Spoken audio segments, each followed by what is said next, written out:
Hello and welcome to Springboard, the video slash audio podcast. My name is Jonathan, and I am one of the hosts of Springboard. This is episode 20. This is a milestone episode. I'm here with Kerry Dyck, the lead pastor of Bakerview. Welcome, Kerry. Thanks, Jonathan. Good to be here on number 20. Yeah, I see you've changed your background a little bit. You have a blanket of sorts behind you. Yeah, I guess people are getting used to my wall here in our it's actually our TV room. You can see my TV right behind me too. But I put that tartan up actually. It's a Nova Scotia tartan. I don't know how many people know that back in the late 80s, early 90s, before we had kids, Sandy and I lived in Nova Scotia for about 5 years. And when we left, this tartan was given to us by some friends in our church where we were serving and living. And when news like what has come out of Nova Scotia in the last couple of days, here we are on Tuesday, just 2 days after the event, the horrific killings that have happened. I just felt like we're feeling it. So just wanted to put that up as a gesture of solidarity with our Nova Scotian friends. So Yeah, well, that's really nice. I think in this time we're in where everything in a way feels more like a shared experience because of the pandemic. And I know I have never Canadian pride has not always been my strongest thing, and maybe that's a BC arrogance that we feel like we're our own thing. But I feel Canadian in this moment because I'm watching our prime minister, and we're all going through this. So this affected in a different way as well because of the time it happened. That it just feels like, man, I'm Canadian, and this tragedy happened here, and so yeah, it's just horrific. And so our thoughts and prayers go out to those totally. families, and it's awesome that you can show solidarity. And yeah, it hits close to home when it's somewhere that you lived, and even though that was years ago, it still has that extra kind of It does. impact. Yeah, I've never been in Port-a-Pic, but driven by Enfield many times on the main highway there. So yeah. Yeah, well, we're here this Tuesday morning, Kerry, to talk about your sermon. You Mm. preached this last Sunday or weekend or time, and you wrapped up our Living Water series. This is a series we've been doing kind of leading up to Easter, and now obviously a few weeks after. And you preached out of John 21. He talked about how this is, I don't know if you use these words, but it seems like almost the forgotten chapter, or the chapter that kind of gets thrown on. John 20 has this beautiful ending. And you had this theme of never too late. So just give us kind of like an overview, a summary. How did you see this message in this text in John 21 really impacting us today and meaning something for us today? Yeah, I think I referred to John 21 as an epilogue chapter, sort of this addendum or this tack-on piece, which in one sense it feels that way, but in another one it's very much a part of the story. Mm. And I think the power of John 21 is that it really has it personalizes it for us, because it's a story about one person basically and their interaction with Jesus, with Peter and Jesus. And we've had the grand pronouncement in chapter 20 where Thomas makes my Lord and my God, and then John makes his editorial comment at the end about these things are written so that we may know that Jesus is the Messiah. And it's part of the big story, and obviously that we're in that big story.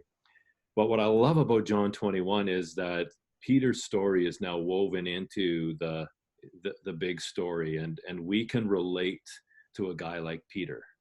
Mm-hmm. Sure, he's the Apostle Peter and has this massive role to play in our Christian story, but Mm-hmm.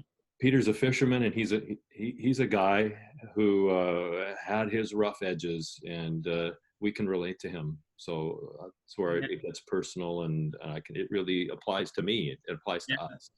Well, I love that about this whole chapter. And I mean, just what you're saying, this connection and personalization of Peter, and but the story as a whole really is a beautiful example of who Jesus is, and this idea of the divine and human coming together.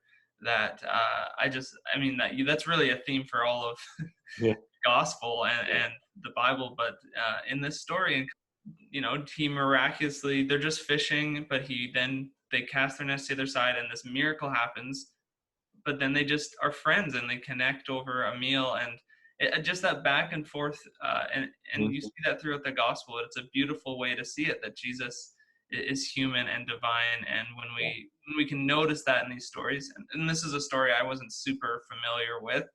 You kind of hear it tacked on at the end of sermons or Sunday school lessons and things. But yeah, that was a nice realization for me.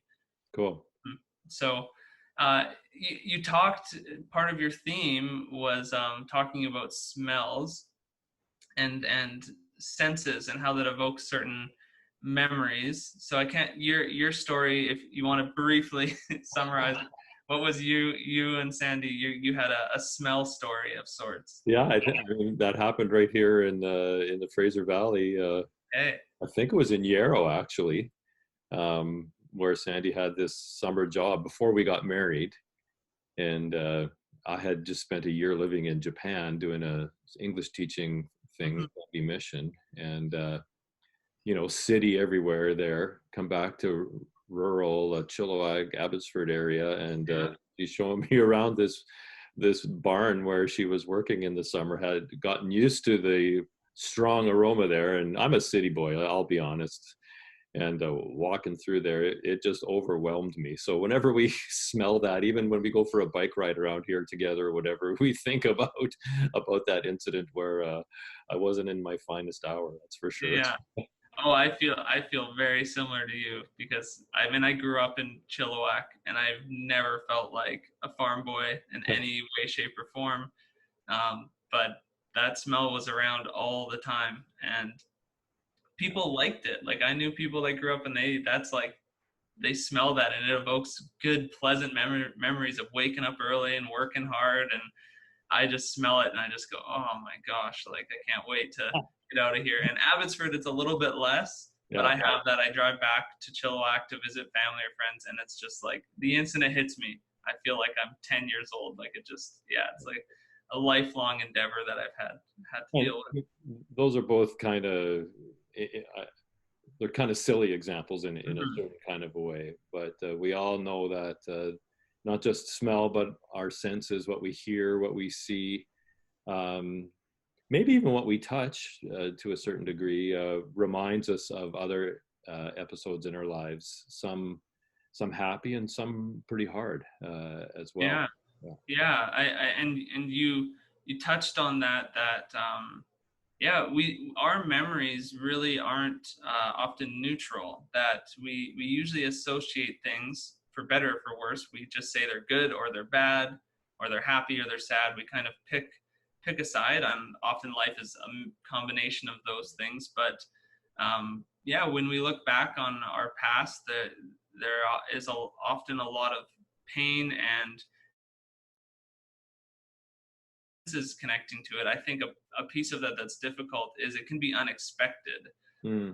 Like all of a sudden, I think of like a story of someone who's just broken up with someone else, and they had a long relationship, and he's this guy, he just broke up with his girlfriend, he's hanging out with his friends, and someone says something the way she would have said it, Yeah. or talks about a movie she loved, and they don't think just, oh, my friend just talked about this. They think about the person they just got, they're heartbroken or Yeah. whatever, and you can't really be prepared for those moments, and that's just one example. But just this idea that our pain is there, and sometimes we suppress it, or we try to move past it, kind of get over it, and then out of nowhere, whether it's a story, a person, a smell, all these different things, all of a sudden it brings you right back there, and you're kind of not prepared, and it brings up all the emotions and all those things. Yeah. So what I want to ask is, how do you see that, or how have you seen that as a pastor walking this journey yourself, but with other people, really affecting people's discipleship. Like how do those painful memories, when they're maybe just left or suppressed, how can that affect our discipleship? And yeah, I don't know if you can just speak to that a little bit. Well, that's we could talk a long time about that in a certain way, but I think just in a short way, it's our past and our relationship with our past is very much who we are today. And in a way, depending on how we've dealt with our past, it's either something that we're dragging around with us, Mm-hmm. or it could be something that's propelling us forward. Mm-hmm. As well, depending on our relationship with the various things. And there's likely opposing forces going on at the same time. We have great memories and great experiences, mountaintop in our own spiritual lives or relationally, that just invigorate us and give us courage for the present. And other situations that just make us cower and think that we're not worthy, or as I said in the sermon, qualified to do anything. Even in my own story and my own just to be a little more personal in how I see myself as a pastor. There's times when I'm at my weakest, where I think, oh, I'm such a terrible pastor. I mean, I have memories of wishing I was better than I am, or thinking that if I was only like so and so, then I could be a good pastor. And I still remember having those kinds of thoughts, and it's like, even when they pop up every so often, it's like, oh no, Jesus has another perspective on that, and he's telling me to set that aside. That's not from him. Mm. And you know what, even as I think about this sermon that we just did a couple of days ago, I practiced it a number of times, and when I got to that part where Jesus is having the back and forth conversation with Peter, and there was a part in there where I said, Jesus tends his sheep, he doesn't beat them up. Mm. I felt myself getting emotional even thinking about that. Not that I was thinking about all those specific memories, but I felt his care for me, Mm. and it was wrapped up in my own frailty all at once, knowing that, wow, this Jesus never does this. You can't see my hands well here, but he's it's an open posture kind of a thing. So he's always working on redeeming our past and our memories. Yeah, and it's a great point you made there, that he's redeeming that, and for us, what that means is really receiving love, receiving his love. And I know my experience growing up, I wouldn't say I've had a hard life or a traumatic life. I mean, I've had brokenness and pain like everybody else, but I think part of even maybe the Mennonite experience is kind of, oh, someone has it worse. Like I don't have it that bad. I don't need to worry about it. Yeah.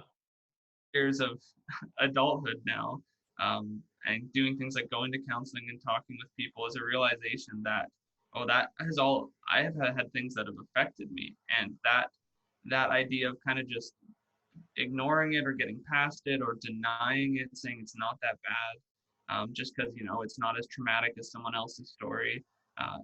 What I learned, a lot of that really was, I didn't learn how to receive love well, especially from God, but from people as well. And it really came down to that redeeming my brokenness wasn't becoming, I kind of told myself, and this was a bit of the culture around me, that I just needed to be more productive and a better person, like morally. If I did more right things and I was getting better every day of my life, becoming, smarter, getting a degree, achieving things, all these things, then I can finally say I'm qualified, right? And that's a common story that we hear, that we try to earn grace and earn God's love. But even that you can feel guilty for doing. And the answer to all of it is just how can, right now or in this moment, how can you receive love and receive love from God? Because I think when you were preaching that, that was an awareness of how much God loves you, like an experiential awareness that it got you emotional, that Yeah. that's me he's talking about. That's not just an idea or a thought, but that's me. He doesn't beat me up. He tends to me. He cares for me very personally and intimately. Yeah. And the way that that happens most powerfully, or maybe it's the only way, I don't know. Like Mm, Peter had to experience he was reliving, I believe, that denial emotion. yeah. Jesus brought him there. And it was in that moment of Peter's greatest failure and shame that Mm, he felt the greatest love from Jesus. wow. Like I mean, to me, that's grace.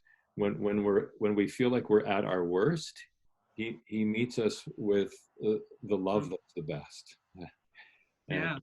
and if we don't let ourselves, here's where it's hard for us, for anyone, for me, we don't want to feel those painful feelings, Mm, and our culture is fantastic at masking them and mm, um, amusing ourselves so that we don't have to go there. But it's there, I think, where God does that great work mm, of meeting us where we so need Him, and then we're brought up, we're raised up, and Peter's propelled into a powerful life where we get his epistles. I don't mm, think I mentioned this in the sermon, but I mean, he writes First Peter 5:7. Cast all your cares on the Lord because He cares for you. A bit of a paraphrase there, but yeah. somebody who writes that knew the care of the Lord. Yeah. It was a That wasn't just transformative experience for him. yeah, it was out of his experience. He knew of Jesus's care for him. That's how he could pass it on to others. So Mm, it's almost this. It's counterintuitive to let ourselves go to those places of pain, mm, but if we do, we come out with a deeper joy and a richness in our lives, in our walk with the Lord, and in mm. our ability to enter community, I think. So Wow. Yeah. I love that. I'm just thinking of how that the depth of that idea of grace is much more powerful than sometimes we hear, and this means well, but this idea that, oh, he erases our sins or he forgets them, or they're no more, like, and that's true in a sense. Salvation is this idea that, yeah, your sins don't count against you. You have forgiveness. Jesus' love for you matters more than these things you've done, and that's what repentance is turning away from that. But this idea of just erasing or getting rid of is not necessarily, it seems, exactly how Jesus does it. It seems more, he says, let's sit in that a little bit and see why and see what's behind it, and you feel all that shame, but he's not making you feel the shame to make you feel bad, but just to say, yeah, that's there. Just let's name it, let's see what it is, and now let's go into love. Let's go into grace. And even with awareness, like he says to Peter, basically, even though I know me, I haven't just forgotten about that, because I'm clearly bringing it up with how he's doing this, 3 times, asking him, "Do you love me?" and all these things. But in that, like you're saying, he brings him through it, and so it isn't this kind of wish and it goes away, kind of erase it and you're just better. But it's a painful but incredibly transformative experience.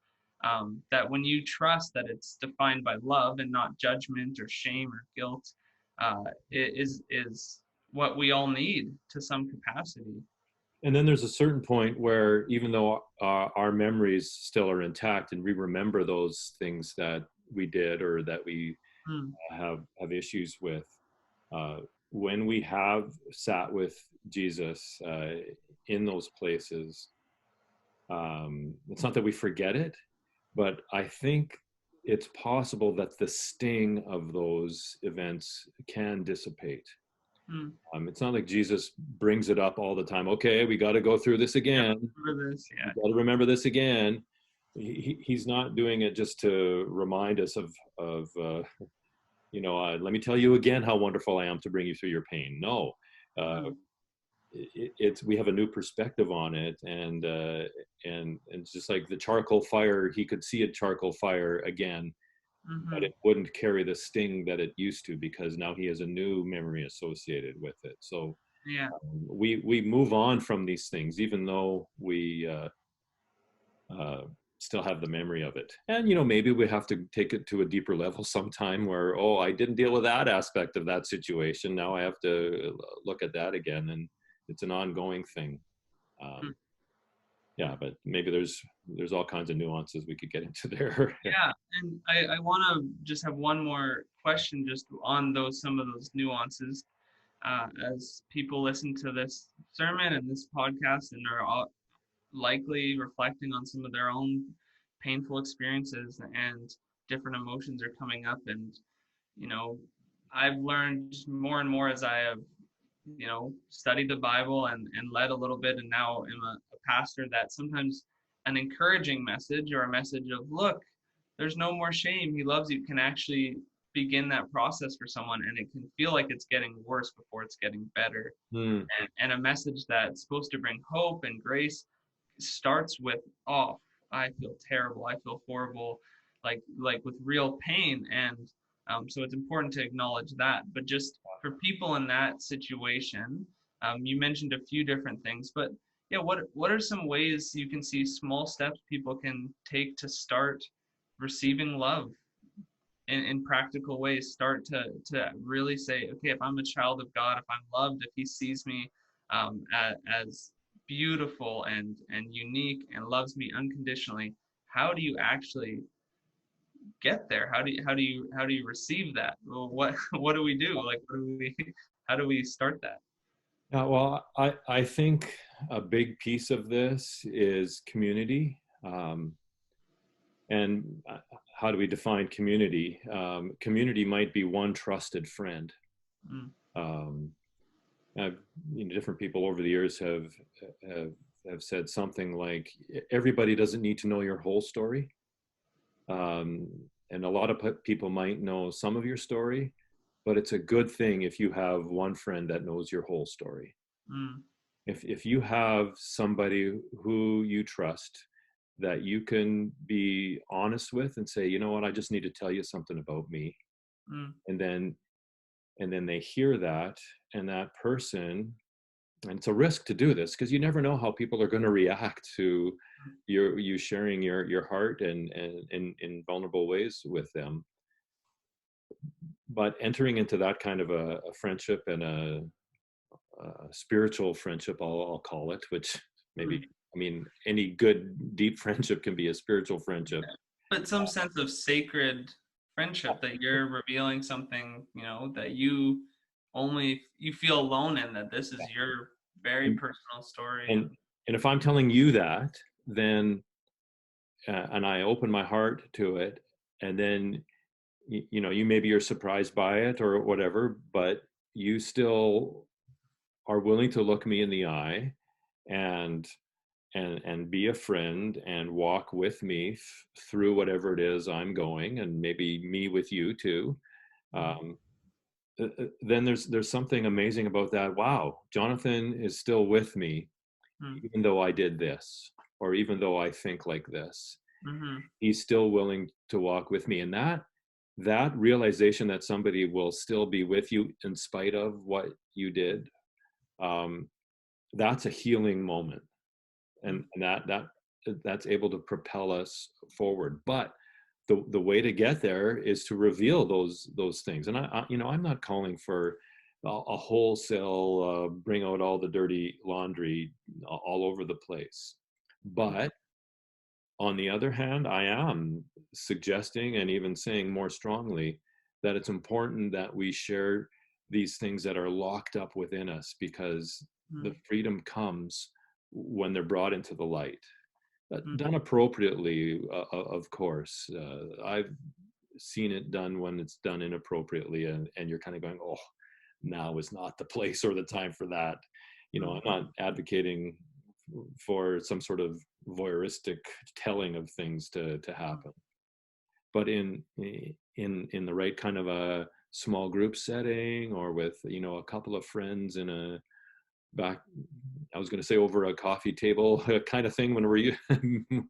when we're able to go for coffee or something like that, just to share with two or three friends, and have that kind of connection can be very powerful and very, very healing. um, we're made for that, I think so. Wow. Yeah, yeah, totally. And so community, even if that is one trusted friend or Yeah, spouse or family member, whoever, yeah, yeah, I think another piece that I'm thinking about through this is just this idea of knowing your emotional needs, or emotional intelligence is maybe sometimes how it's described. That if most of us really admitted it, we're not really in touch or understanding our emotions, or we wouldn't even describe ourselves as emotional. Like, I think it's funny when we describe someone else, oh, that's an emotional person. yeah, And now I'm thinking that's more, oh, that's someone who allows their emotions to show, and then people that aren't emotional are suppressing some things, which is maybe condescending a little bit. But this idea that we all are emotional, and some might feel certain things more than others, but we all have anger, pain, shame, sadness, yeah, happiness, like, and just in different places. But I think the scary thing about emotions is they take the lead often, and we don't want to give up that control. But kind of allowing yourself to sit in your emotions and just go, okay, why am I feeling this way, and talking yourself through that, and it can be really difficult. And this is, I'm saying this all not as an expert, but as someone who very recently has just been thinking about this more and saying, mm, hey, I need to slow down and feel some things, because I don't naturally. And that's why all of a sudden it'll just come out of nowhere, because it's like, oh, I actually haven't really allowed my emotions to get out, or kind of be known. and I think there's a skill that we can work on in this too. Hmm. um, if somebody isn't used to talking about matters of the heart, or Yeah. situations in the past that are still weighing them down, um, you don't necessarily need to go for the big one right away. Yeah. We can learn how to talk about ourselves just by sharing other things that are a little bit more personal, Hmm. and and and give ourselves freedom to sort of bumble along in doing this. Hmm. Sometimes we don't even have language for this, and we feel super awkward in doing it. Yeah. um, and we just have to give ourselves permission to say it's okay. Yeah. And uh, just you're practicing it. You're trying something new that you maybe yeah, have not really done. and we all struggle. I do. I don't want to look stupid in front of anybody. Hmm. Why would I start talking about this? Well, Yeah. that feeling of trying to preserve my image is actually working against you in growing and in becoming a more mature person. And Yeah. so often we settle for shallowness because we're afraid of what others will think of us. Wow. Ah, well, that's a great quote. Definitely that. Yeah, it is kind of a protective barrier we wear. And so I mean, that's just awesome to hear all of this from this text. I'm sure I'm not the only one of people that listened to your sermon in this that went like, well, there's way more in this story than I thought. And this whole overarching story of Jesus and Peter, and bringing Peter back to this experience of denial and shame and failure, and redeeming that, is just a beautiful story of the work of Jesus, and one that is alive and well today, that we can know that Jesus is doing this. He is transforming the lives of people around us, and our lives. And so I just think that's awesome. Great story. Yeah. Yeah. Well, awesome. Thanks, Kerry, for being on episode 20 and talking through this.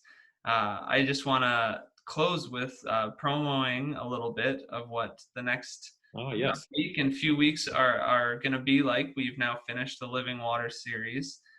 So what's next? Why don't you give people a little bit of a view of what we're getting into next? Yeah, well, we've been thinking a little bit. Conversation has happened between, well, mostly between Jeff and me, and a little bit with you too, Jonathan. And we've felt led to start a series called Work, Rest, and Play: Conversations about Daily Life.